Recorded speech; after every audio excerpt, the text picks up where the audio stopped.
ఈ కార్యక్రమాన్ని వీక్షిస్తున్న మీ అందరికీ నా ప్రేమపూర్వకమైన షలోమ్ శుభాలు తెలియపరుస్తున్న తండ్రి ఈ దినమంతా మనందరినీ ఆశీర్వదించునుగాక. హల్లెలూయా. ఒక పాట పాడదా, తండ్రికే మహిమ. హల్లెలూయా. పాడనా యావే స్తుతి పాడనా, స్తుతి పాడనా, పాడనా యావే స్తుతి పాడనా, స్తుతి పాడనా. నా పాట నీ పాద సేవంకితము చేసి, నా పాట నీ పాద సేవంకితము చేసి, పాడనా యావే స్తుతి పాడనా, స్తుతి పాడనా, పాడనా యావే స్తుతి పాడనా, స్తుతి పాడనా.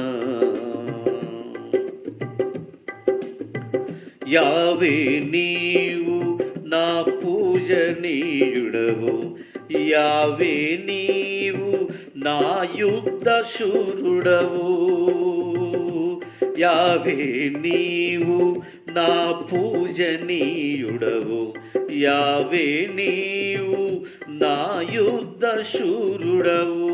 నా బలము నీవే, నా ఘనతయు నీవే.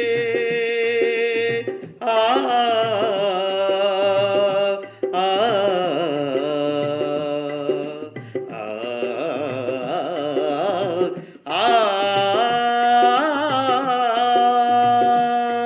నా బలము నీవే, నా ఘనతయు నీవే. నా స్వరమునకు మాధురిమము నీవే, నా స్వరమునకు మాధురిమము నీవే. పాడనా యావే స్తుతి పాడనా, స్తుతి పాడనా, పాడనా యావే స్తుతి పాడనా, స్తుతి పాడనా. 10 తంతులలోన ఒక తంతిగా మారి, పదజాలములోన ఒక పదముగా కూడి. 10 తంతులలోన ఒక తంతిగా మారి, పదజాలములోన ఒక పదముగా కూడి. గంభీర తాళములో తాళముగా మారి, ఆ ఆ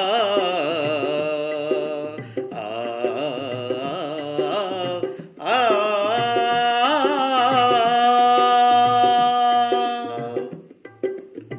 గంభీర తాళములో తాళముగా మారి, సరిగమ పద నిస స్వరములలో తేలి, సరిగమ పద నిస స్వరములలో తేలి.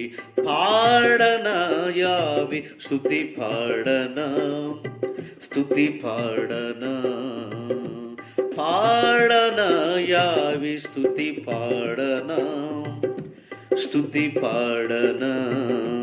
నా పాట నీ పాద సేవంకితము చేసి, నా పాట నీ పాద సేవంకితము చేసి, పాడనా యావే స్తుతి పాడనా, స్తుతి పాడనా.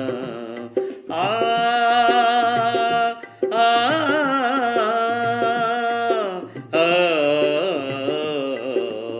పాడనా యావే స్తుతి పాడనా, స్తుతి పాడనా, స్తుతి పాడనా. హల్లెలూయా. ప్రియ సహోదరి సహోదరులకు నా ప్రేమపూర్వకమైన షలోమ్. ఇంతవరకు పాట విన్నాం.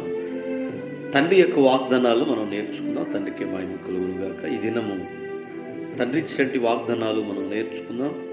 పాపం అంటే ఏంటి? అదేంటి పాస్టర్ గారు, పాపం అంటే మాకు తెలియదా? పాపం అంటే ఏంటో ఈరోజు బైబిల్ గ్రంథం నుంచి కొన్ని మాటలు తెలుసుకుందాం. పాపం అంటే మాకు తెలియదండి.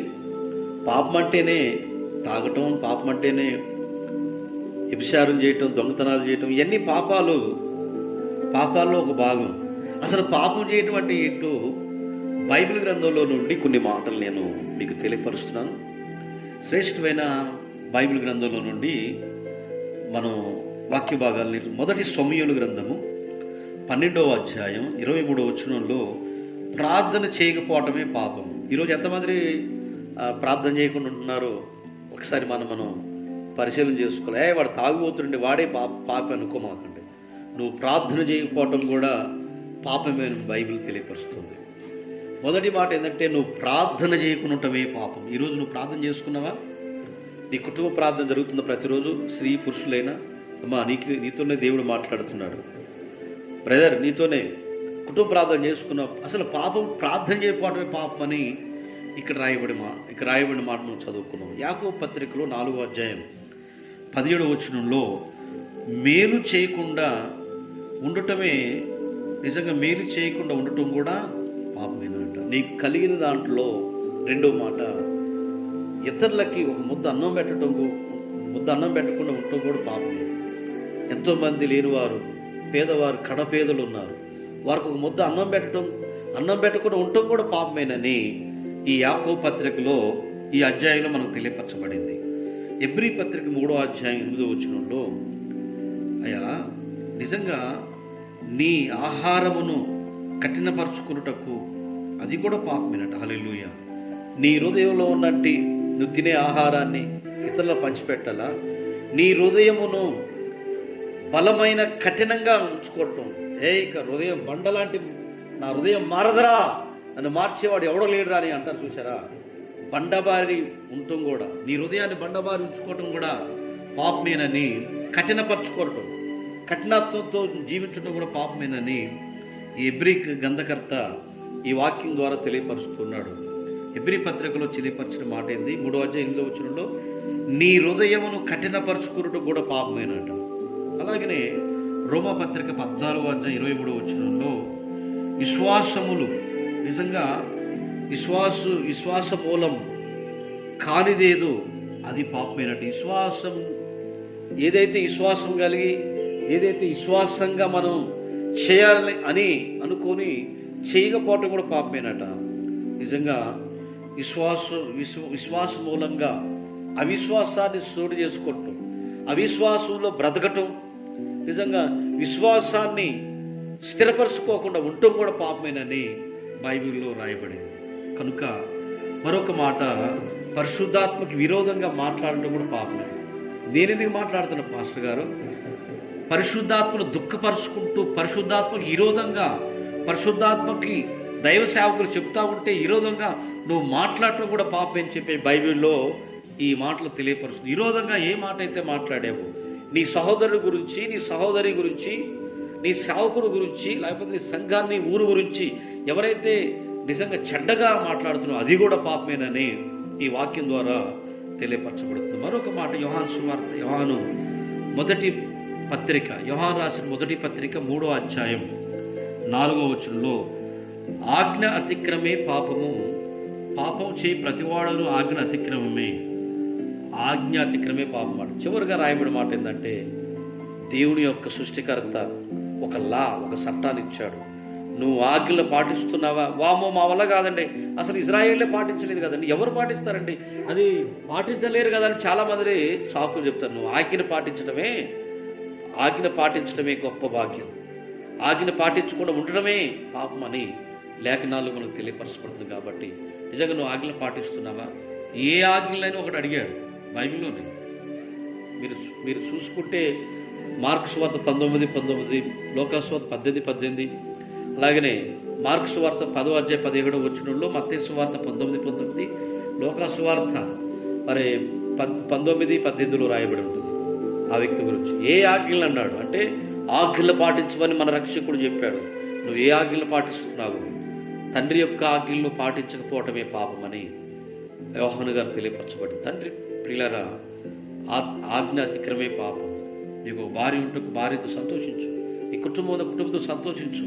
నువ్వు లేనిపోని అన్ని తీసుకొచ్చుకొని తండ్రి ఆజ్ఞ మీరి ఏది బైబిల్ లేఖనానికి అనుకూలంగా ఉందో దాన్ని తీసుకొని ఇతరులు పాపం చేసే వ్యక్తులుగా ఉండకుండా పాపములో ఉన్నట్టు నిజంగా రహస్యాల గురించి ఈరోజు మనం తెలుసుకుంటున్నాం కనుక ఏ పాపంలో నువ్వు జీవిస్తున్నావు, పాపాన్ని విడిచిపెట్టు.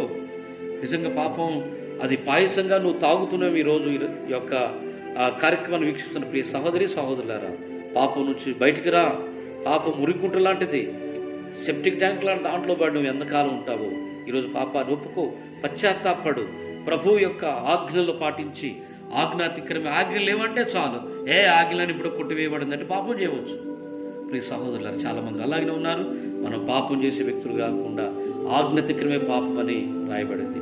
ఒకడు పొట్టేళ్ళు కొవ్వు, నిజంగా అలాగనే బలులిచ్చుట కంటే యావే తండ్రి యొక్క ఆజ్ఞను గైకొనటమే గొప్ప భాగ్యం ఆ రోజు సౌలుతో చెప్పాడు కనుక మొదటి సమూయేలు గ్రంథం 15:22 మనం అట్టివారుగా తండ్రి ఆజ్ఞలు పాటించే వ్యక్తులుగా ఈ దినమంతా ఈ ఆశీర్వాదాలు పొందుకొని పాపాన్ని పారదోలి ప్రభు యొక్క నడవలు నడిచే వ్యక్తులుగా ఉందాము.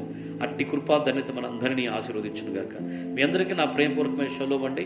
ప్రతి రోజు ఈ కార్యక్రమాన్ని వీక్షిస్తున్న తండ్రి మిమ్మల్ని అందరినీ ఆశీర్వదించునుగాక. మహిమ కలిగిన తండ్రి పరిశుద్ధుడా, ఇంతవరకు ఈ వాక్యాన్ని నీ కుటుంబాన్ని దీవించండి.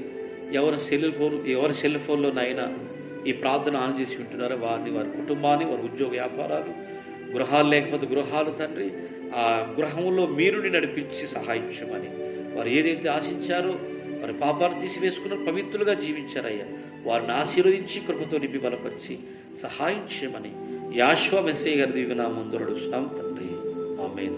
మీ అందరికీ నా ప్రేమపూర్వకమైన షలోం అండి. తండ్రి మనందరినీ ఆశీర్వదించి ఈ దినమంతా పుట్టినరోజు, అలాగే వివాహ వేడుకలు, మరి ఘనమైన కార్యాలు, కుటుంబ ప్రార్థనలు జరుపుకున్న మీ అందరికీ నా ప్రేమపూర్వకమైన షలోం షలోం షలోం అండి.